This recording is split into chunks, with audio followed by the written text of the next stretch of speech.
A paz do Senhor, amados irmãos, glórias a Jesus pela oportunidade que me dá, né, de estar aqui conversando com os irmãos num bate-papo a respeito da nossa lição de número 12, né, mais um estudo sistemático da Palavra de Deus, onde nós estamos estudando sobre os dons espirituais e também ministeriais. Já estamos chegando então ao final do trimestre.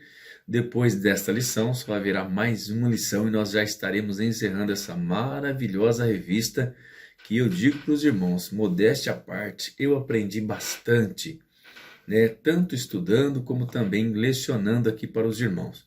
O maior objetivo meu com esse estudo é levar a escola dominical, é levar os estudos sistemáticos da Bíblia para aqueles irmãos que estão impossibilitados devido à quarentena, né, que a gente está enfrentando ainda no mundo, né, no Brasil, para que esses irmãos possam acompanhar esses estudos em suas casas, no conforto dos seus lares, sem precisar se expor, né, pelo menos por enquanto, a ir na igreja, os irmãos aí que estão em idade de risco, né? Eu sou o presbítero Ed Carlos, né?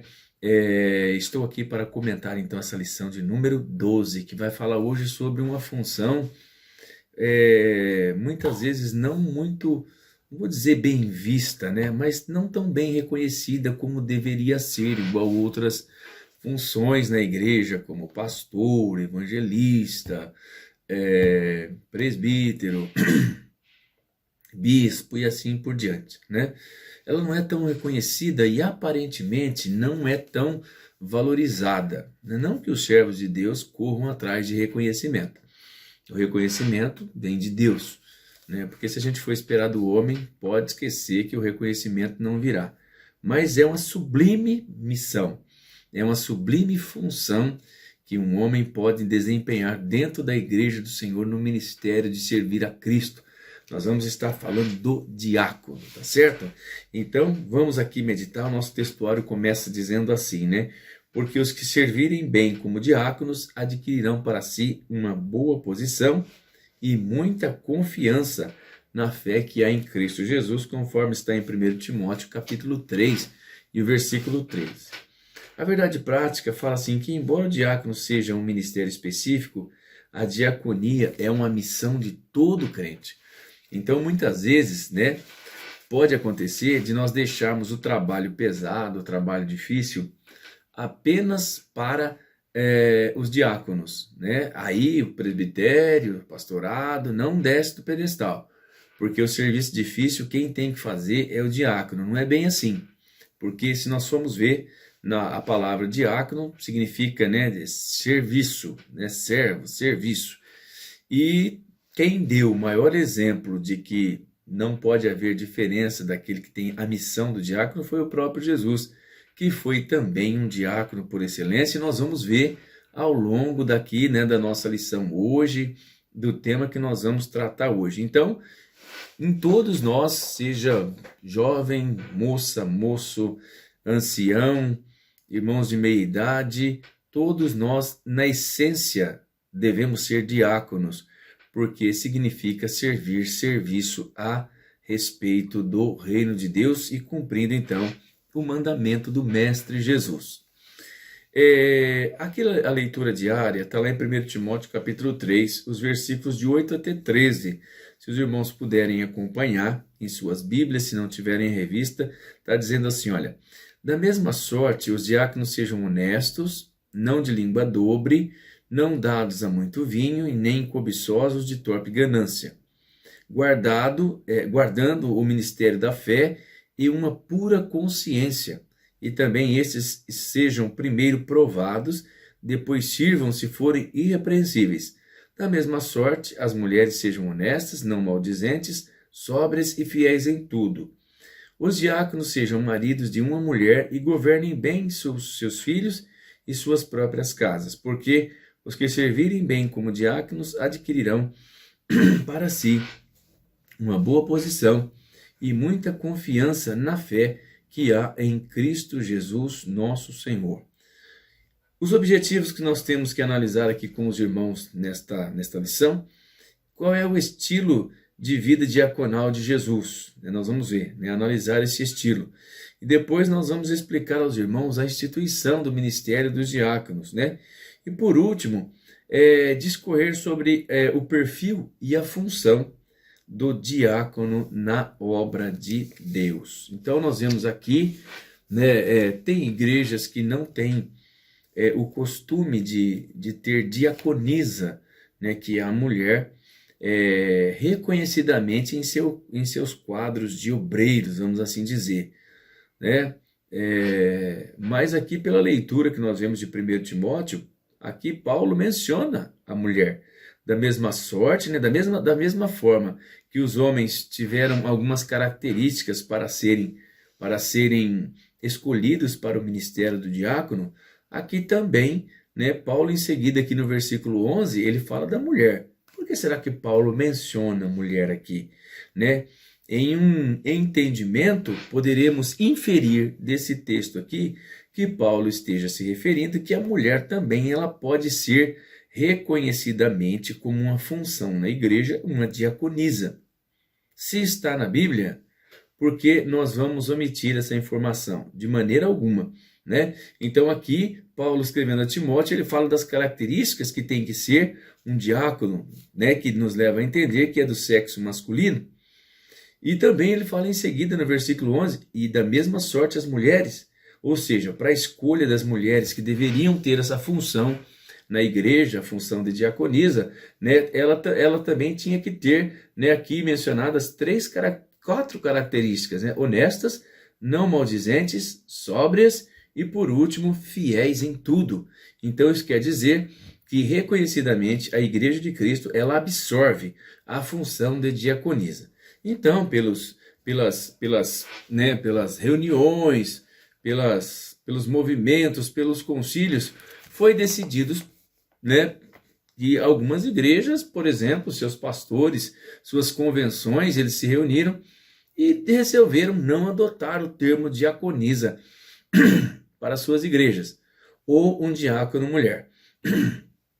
Porém, nós vemos que isso é mencionado na Bíblia e não podemos negar porque está escrito. Então, meus irmãos, o que nós vemos aqui, né? No primeiro século, o que aconteceu no primeiro século, logo depois, né, que Jesus morreu, ressuscitou, subiu ao céu, deu missão aos discípulos? O que a gente vê? Então, no primeiro século da igreja cristã, sob o intenso avivamento do Espírito Santo, porque ali no começo devia ser uma glória sem fim, o começo da fé cristã, né?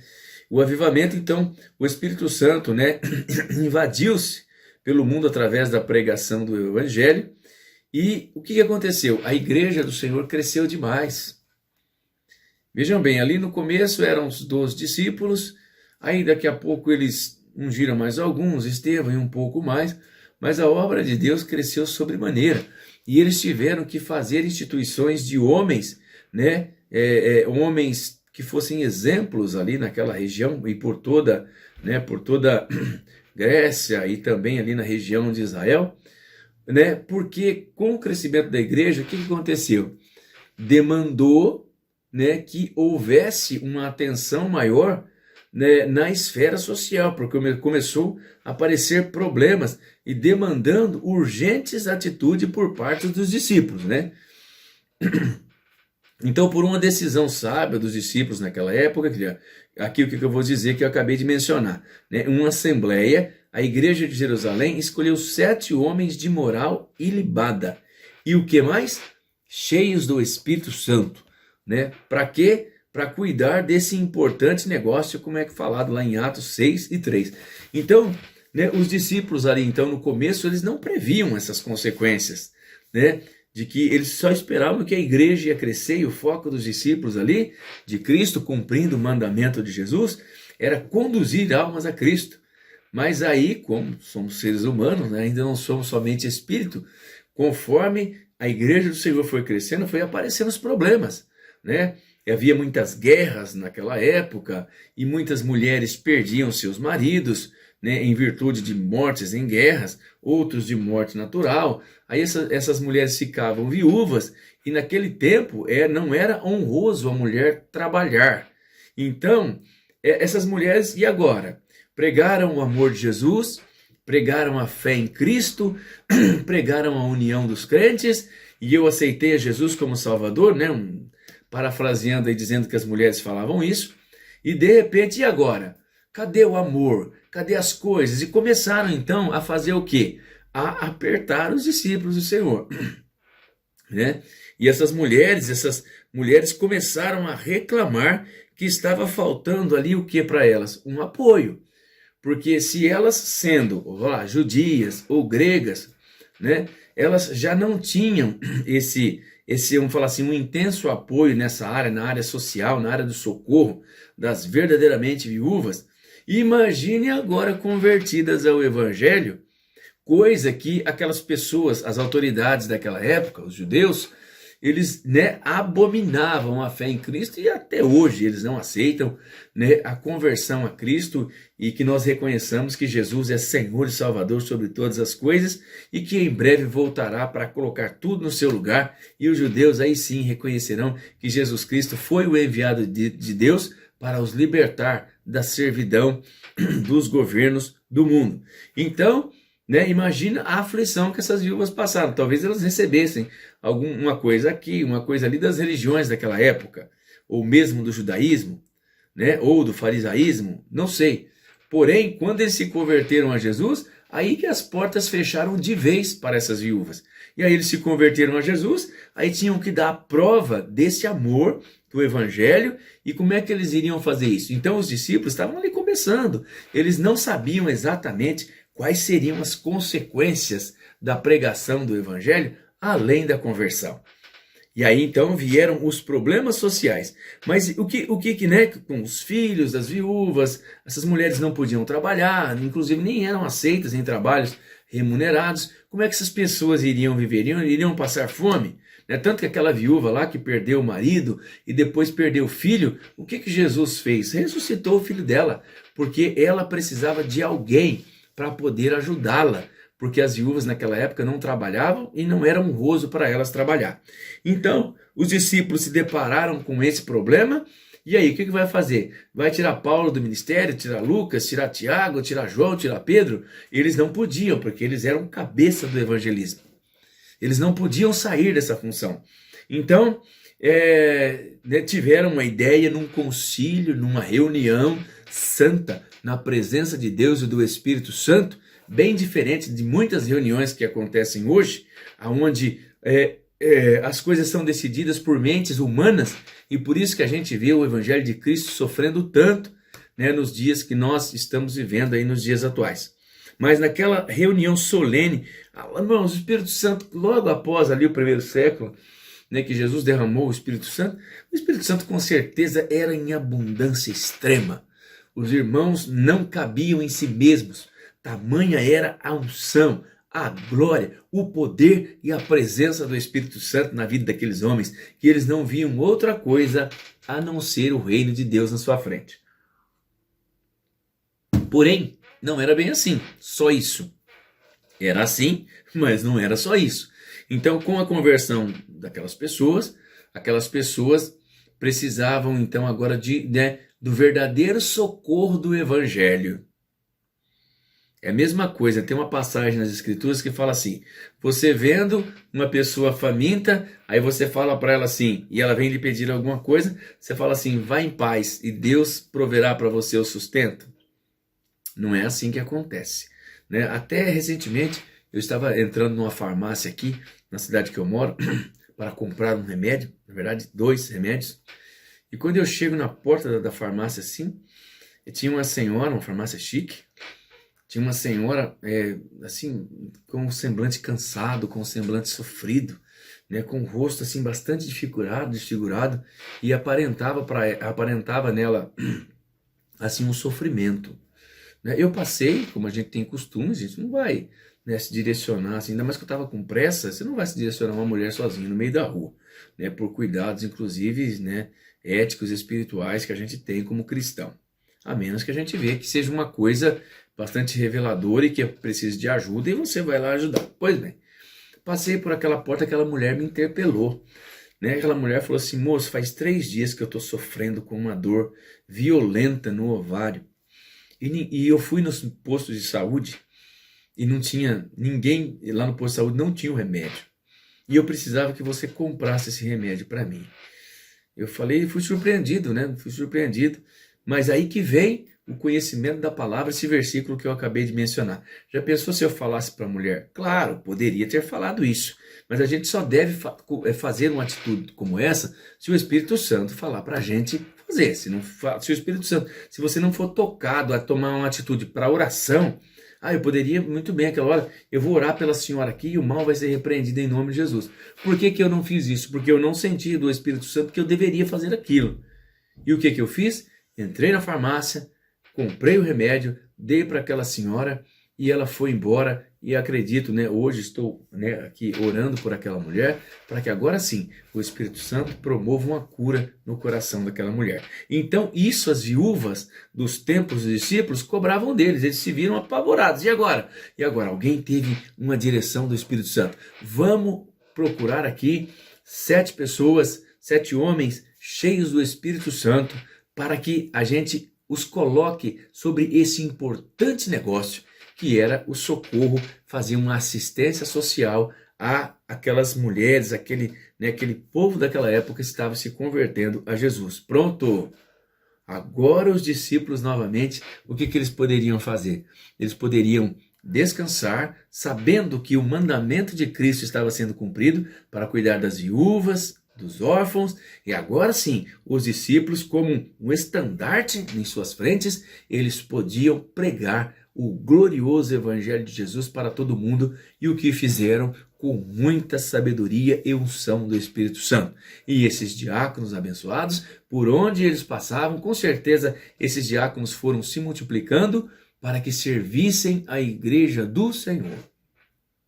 Certo, irmãos? Isso é muito glorioso. Se a gente ficasse aqui elucubrando, ou seja, pensando a respeito disso, a gente ficaria por muito tempo. Então, a função do diácono no ministério, quando você estiver na sua igreja, você estiver entrando para o culto e você vê um diácono ali na porta, vai lá, cumprimenta ele.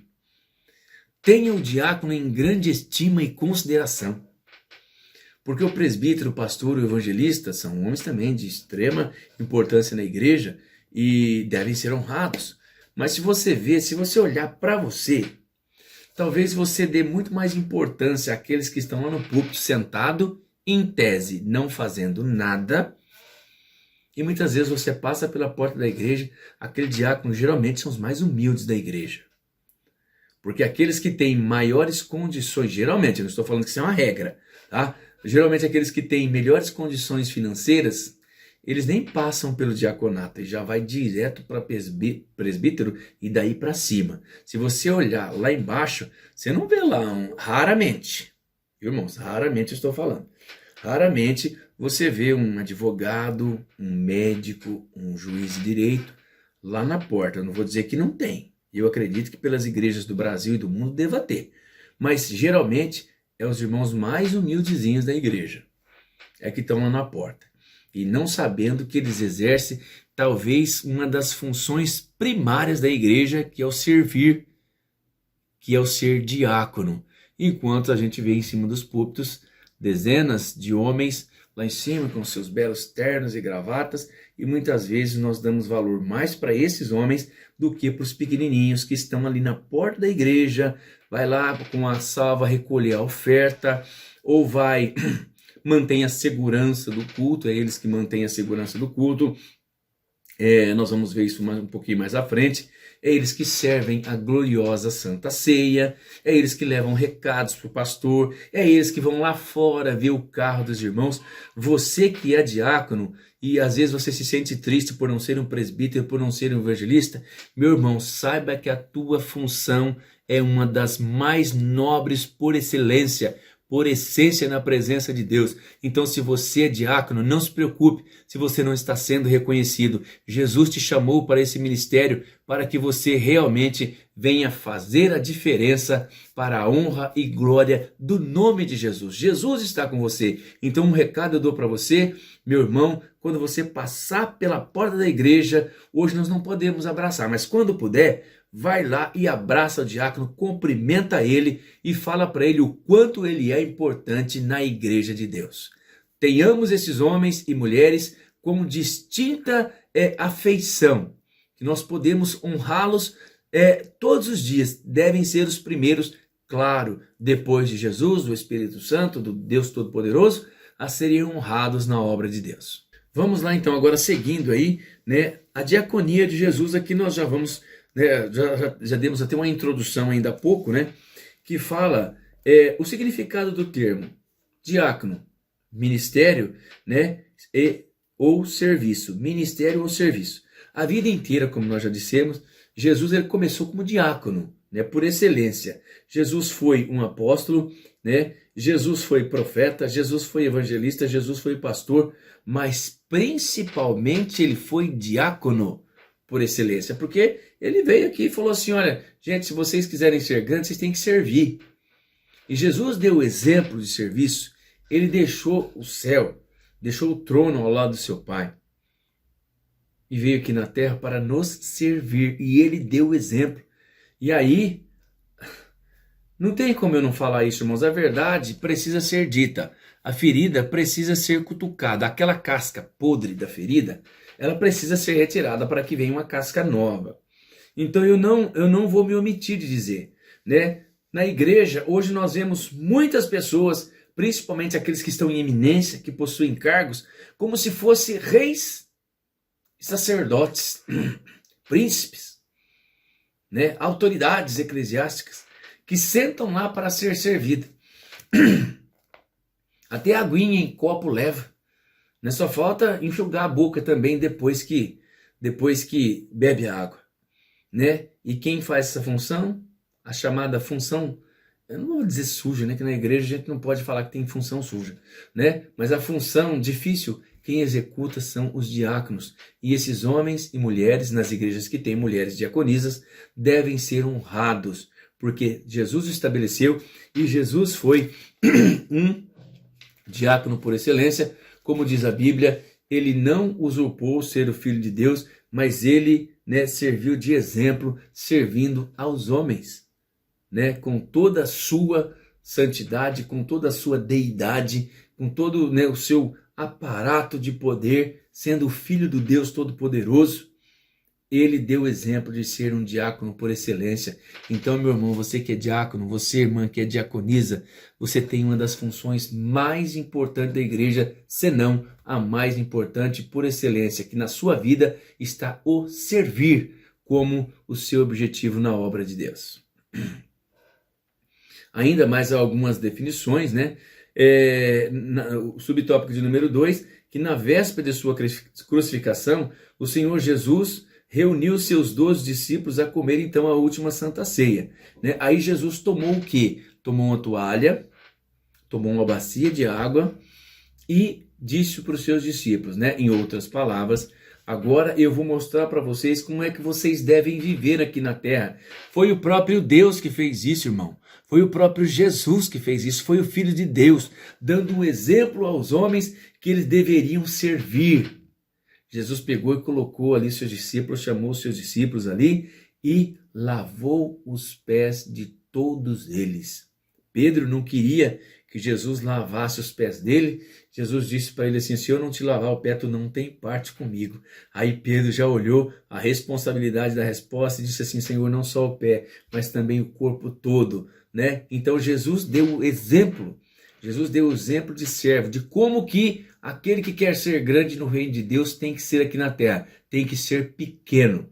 Muitas vezes nós vamos em igreja, quando as autoridades eclesiásticas entram na igreja, só faltam pedir para que os crentes se abaixem, né, para se humilhar. Temos que nos humilhar, respeitar os homens de Deus, sim, mas nós temos que nos humilhar apenas para Jesus, que é o autor e consumador da nossa fé. Então esse tipo de arrogância, ele não deve encontrar lugar na igreja de Deus, porque quem é grande na igreja de Deus, além do próprio Deus, é aquele que vive para servir. E se você hoje está na igreja, possui um cargo elevado e você pensa que você é alguém dentro da igreja, você pode ter certeza que maior do que você é aquele que vive dentro da sua igreja para servir. E dentro da sua igreja você não é o rei, você não é um Deus, você não nasceu para ser servido. E a exemplo daquele pequeno que está lá na porta, na entrada do templo, né, você também deve agir como ele, servir a igreja do Senhor, servir o rebanho de Deus.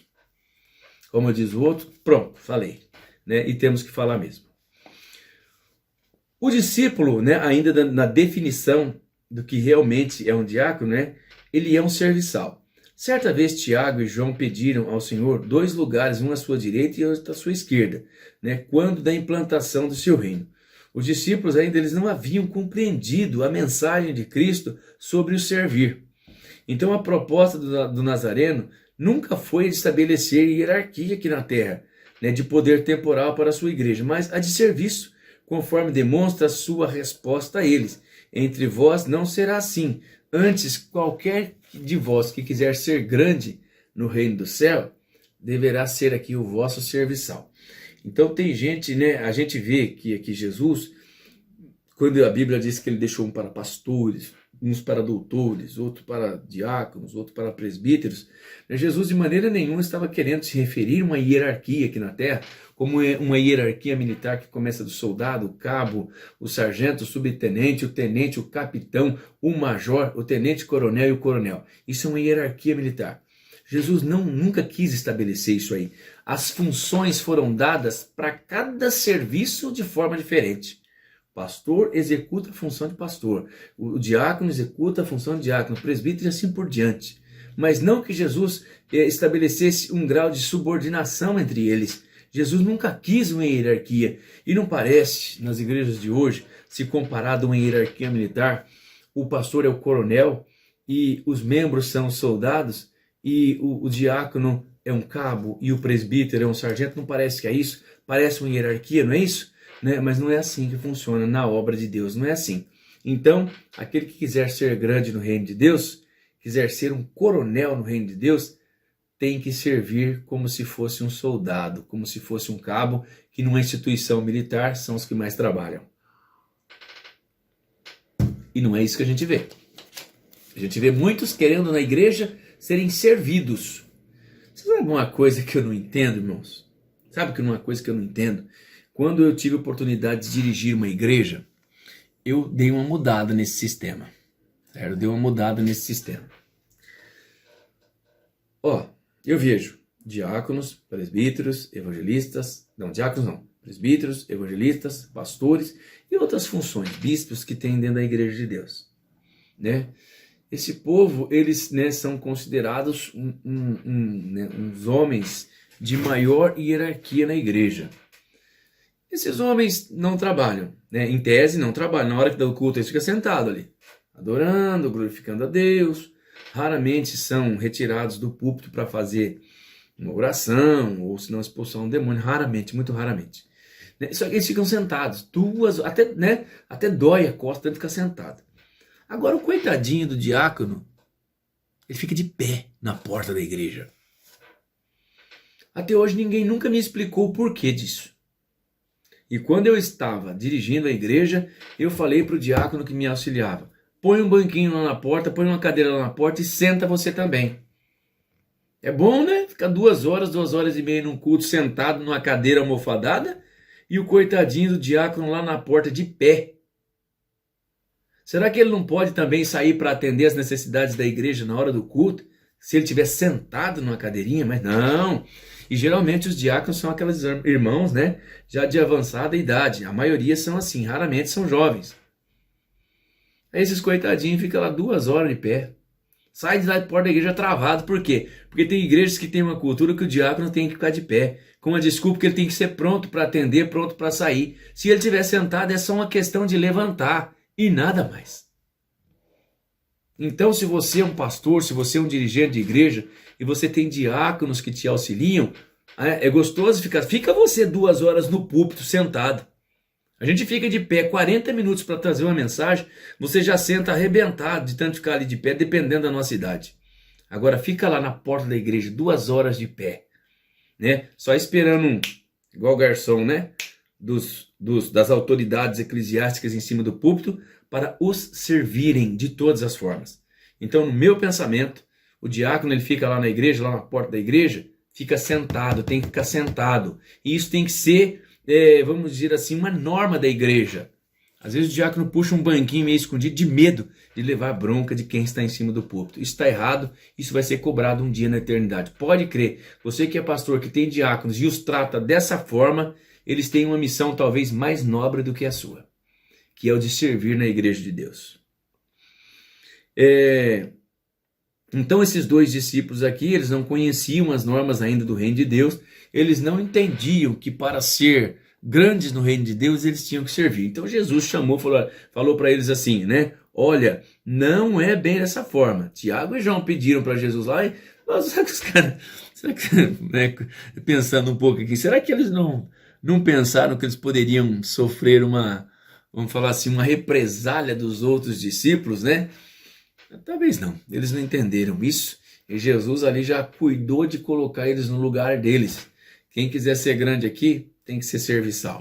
E com isso, meus irmãos, nós encerramos essa parte da lição da escola dominical. Eu espero que essa palavra tenha falado com você até aqui e vai continuar com certeza falando, tá certo? O tópico de número 2 diz assim, a instituição dos diáconos, né? O conceito da função. Então nós vemos aqui o primeiro conceito da função, né? Nós já vimos, já foi definido, né? Que significa aquele que presta trabalho voluntário, aludindo aos exemplos dos criados domésticos dos tempos do Novo Testamento, né? Então, é aquele que vive para servir, isso nós já falamos ainda há pouco, né? O termo destaca em especial a função de um mestre ou de um pastor cristão, entrelaçando o sentido técnico do diácono ou da diaconisa. Olha aí, por que na sua igreja as mulheres não são reconhecidas como diaconisa? Vai falar que na Bíblia não tem isso, né? E tem. O problema é que muitos de nós, né, lemos a Bíblia e passamos para a igreja aquilo que somente interessa para nós, né? Mas aquilo que interessa para os irmãos terem vamos falar assim, o seu moral elevado, né, de estarem servindo na igreja e ostentando, não que os irmãos queiram isso, mas um cargo, assim como as outras funções ostentam, isso nós não passamos para eles. Por que as mulheres não são reconhecidas? Paulo recomendou que as mulheres fossem reconhecidas porque elas eram importantíssimas para ele no ministério. O que essas mulheres faziam? Com certeza trabalhavam, exerciam o ministério de diaconisa, servindo, né, e ajudando Paulo naquele ministério. Portanto, a ideia preponderante é que a função do diácono remonta a um serviço voluntário prestado pelo ministro, ou servo, ou assistente para alguém. Então, esse é o conceito da função deles, né? E a origem deles, né? A origem do diaconato. Como surgiu? Por que surgiu? Nós vamos ver agora aqui, né? A primeira coisa do porquê que foi bênção na igreja, né? Um dos porquês da instituição do diácono foi o termo bênção. Por que bênção? Porque o Espírito Santo incendiou o coração dos discípulos e os discípulos incendiaram o mundo com a pregação do evangelho e a igreja cresceu demais. Por isso foi bênção. Por isso foi bênção, né? E por que então que logo mais nós vamos ver que também foi um problema? Por que foi um problema? Porque com o crescimento da igreja vieram os problemas, os novos convertidos, as viúvas, os órfãos e assim por diante, né? Por isso que foi um problema. E qual foi a reivindicação? Né? Então teve a bênção do crescimento da igreja. O problema é que essas pessoas, né, cresceu muito e essas pessoas precisavam de uma assistência da igreja, né? E qual foi então a reivindicação? Foi que essas viúvas de Israel ou as viúvas gregas de outras etnias reclamavam que o evangelho que estava sendo pregado não era um evangelho que estava sendo vivido. Portanto, elas reivindicaram a essência que existe na pregação do evangelho, na essência do evangelho, que é a assistência aos pobres, aos menos favorecidos. Então os discípulos, cheios do Espírito Santo, fizeram uma reunião, separaram 7 homens cheios do Espírito Santo para atender essa gloriosa e tão sublime função dentro da igreja, que é o diaconato. Então foi daí que surgiu. Surgiu por causa de uma bênção, que nós já falamos, que a igreja cresceu. Surgiu por causa também de um problema, é que a obra de Deus cresceu bastante. Então aquele pessoal lá, aquelas mulheres daquela época tiveram necessidade, né? E por último, elas reclamavam, elas reivindicavam que elas estavam sendo discriminadas pelo evangelho. Né? Aceitar é bom, dar o dízimo é bom, mas ser reconhecidas estava sendo muito pouco. Então aí teve esse problema, eles fizeram uma reunião e decidiram que esses 7 homens iriam cuidar dessa parte social da igreja. Falando em parte social, a parte social da igreja, assim como o evangelismo, eu tenho eles assim em pé de igualdade e importância na igreja, e é uma área que mais deveria ter a atenção e mais deveria ser trabalhada na igreja, seja em qualquer denominação. Por quê? Porque qual que é o foco de Cristo?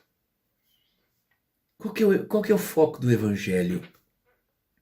Salvação de almas. Então o que é mais importante para Jesus? Almas, pessoas. Então essas pessoas, elas têm que ser assistidas. Então eu acredito assim que todo dinheiro, todo dízimo que entra na igreja, toda oferta, deveria ser revertido para obras sociais e também para o evangelismo, seja no Brasil, seja no mundo, para o ganhar almas. O que passa disso? Construir grandes templos, construir monumentos, igrejas com lustres pendurados. Pastor, Deus não tem compromisso com isso não. Você quer saber onde eu me apoio? Você conhece aquela passagem do livro de Apocalipse que fala, né? Jesus dizendo, tá? Desculpa, né, está nos evangelhos. Lucas e Mateus tem aquela passagem que lá no dia do grande trono branco, né, Jesus diz assim, né? Tive fome e não me deste de comer.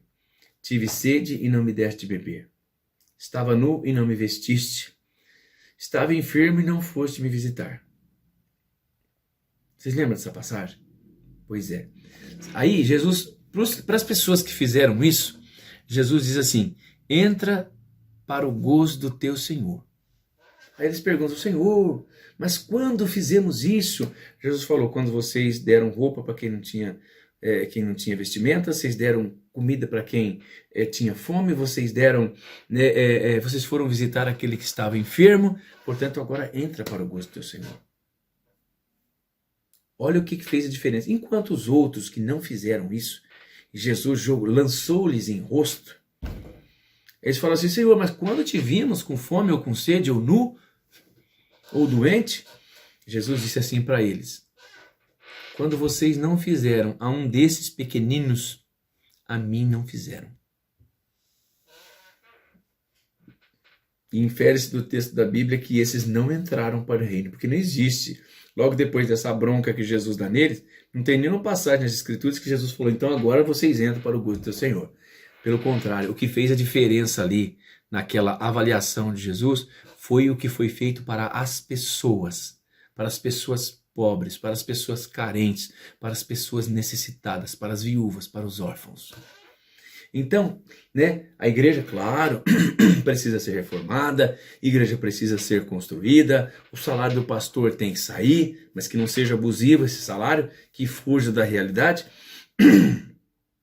Porém, as pessoas da igreja têm que serem assistidas, tem que ter cesta básica, tem que ter uma assistência social, isso que os diáconos faziam, ativa.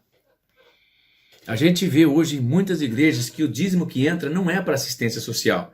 Aí depois faz a campanha do quilo. Tá errado, irmão. Jesus disse, né? A palavra do Senhor diz, trazei todos os dízimos à casa do Senhor para que haja mantimento, se referindo ao alimento que vem em primeiro lugar do que qualquer coisa, qualquer reforma de igreja, qualquer construção de igreja.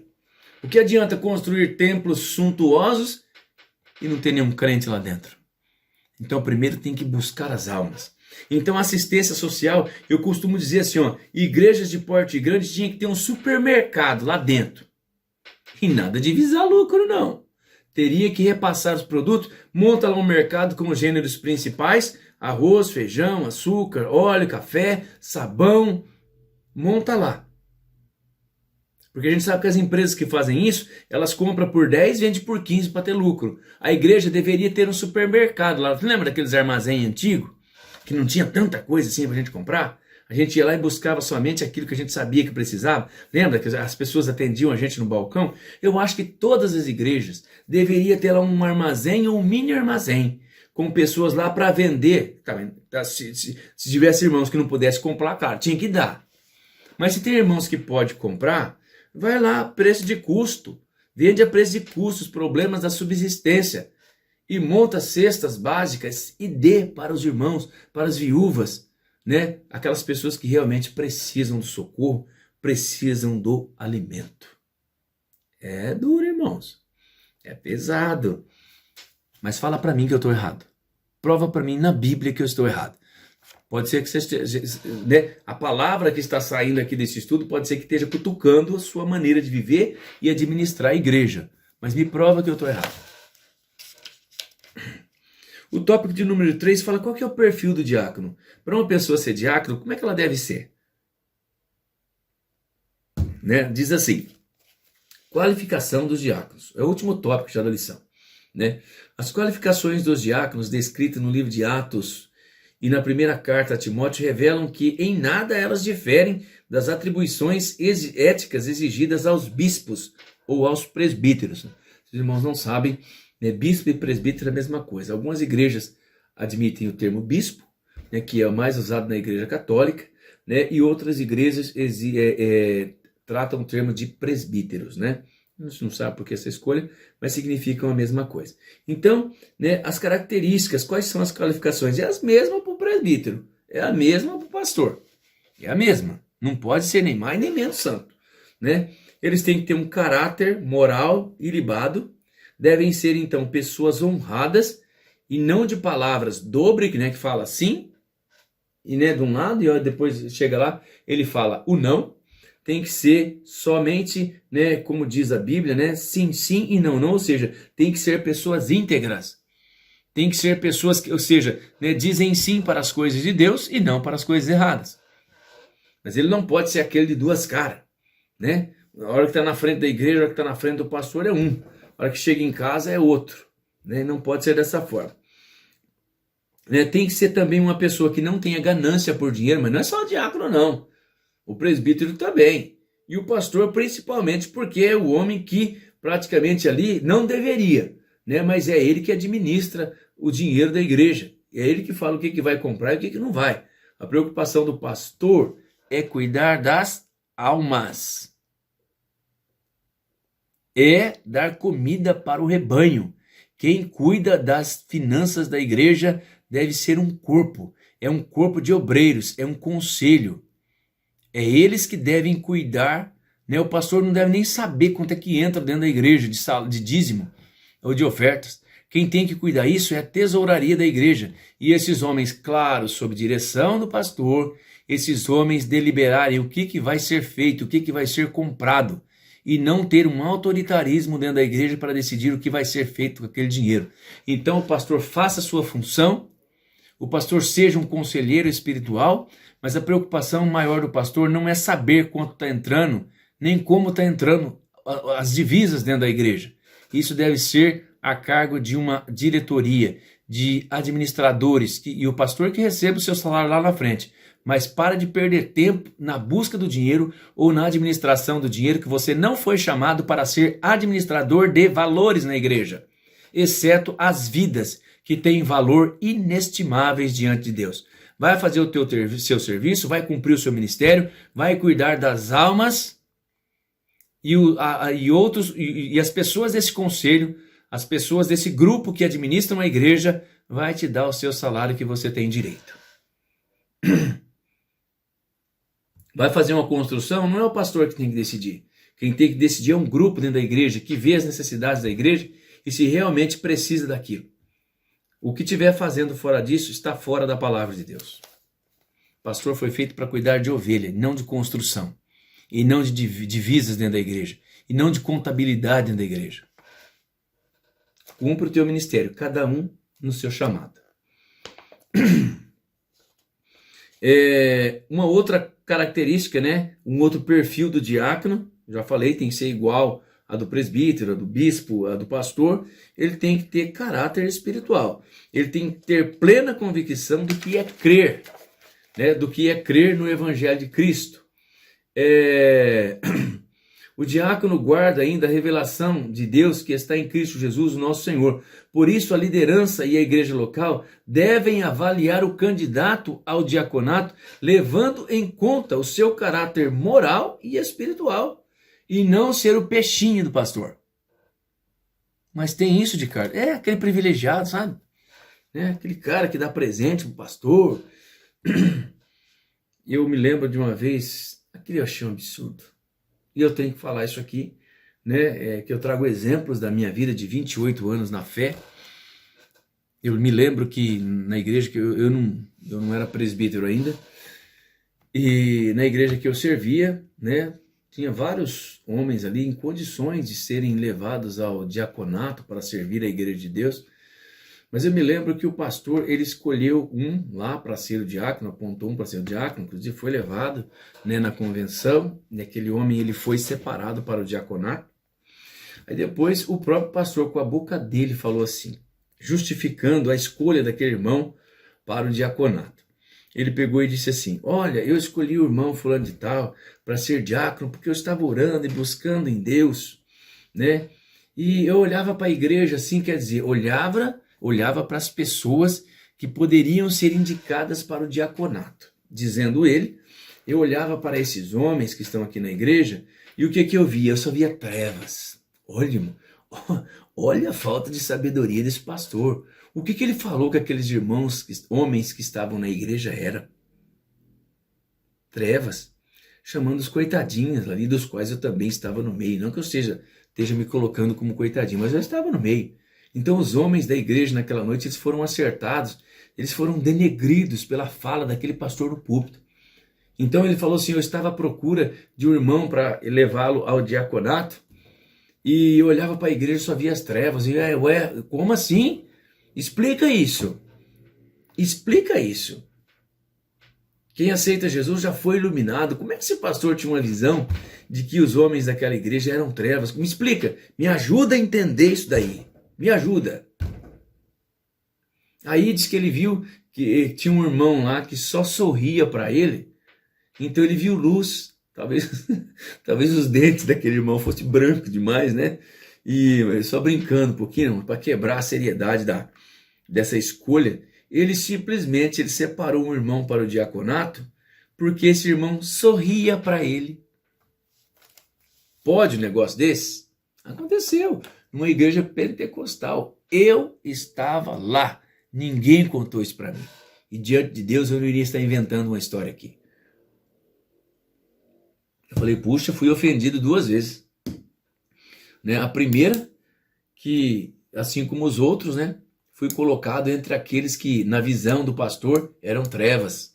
Que ele só via trevas quando ele olhou para outros homens dentro da igreja. E depois ele quis dizer que nós éramos sisudos, ou seja, que nós não sorríamos para ele. Aí, né, logo eu passei a sorrir para o pastor, vê lá, nunca fiz um negócio desse. Deus que me livre de um negócio desse, né, de ser separado para o obreiro, simplesmente eu ter que sorrir para o pastor, peixinho do pastor, para com isso, jamais. Sangue de Jesus tem poder, jamais faria um negócio desse, né? Sorrir para o pastor. Uma vez falaram para mim assim, ô de Carlos, você quer ser separado para presbítero? Eu falei assim, olha, é um desejo que a minha alma tem de ser separado para presbítero. Ele falou assim, mas se você não for na reunião de obreiro e o pastor te vê lá, você não vai ser separado nunca. Eu falei, meu amigo, meu irmão, então eu vou continuar sendo o mesmo nada que eu sou aqui. Porque se for para eu ser visto pelo homem para ser separado para o ministério, pode esquecer. Aí é que eu não fui na reunião de obreiro mesmo. Aí é que eu parei de ir mesmo. Porque quem tem que me ver é Deus. Quando Deus escolheu, através de Samuel, Davi, o que Deus disse para Samuel? eu não vejo o homem como você vê, Samuel. Eu vejo o que está dentro dele. Quem escolheu Davi para o ministério não foi Samuel, não foi o pai dele. Quem escolheu Davi foi o próprio Deus. Então, aonde quer que você esteja, fica na presença de Deus. Se você tem esse desejo no coração, foi porque Deus colocou esse desejo no seu coração. Fique na presença de Deus, que no momento certo, a sua graduação na obra de Deus virá, né? Falando assim de um termo bem genérico para você poder entender, né? Ainda que eu falei ainda há pouco que na obra de Deus não existe hierarquia. O diácono é tão importante quanto o pastor mega super presidente de um campo. Ele é tão importante quanto. Não tem hierarquia na igreja. Cada um exerce a sua função.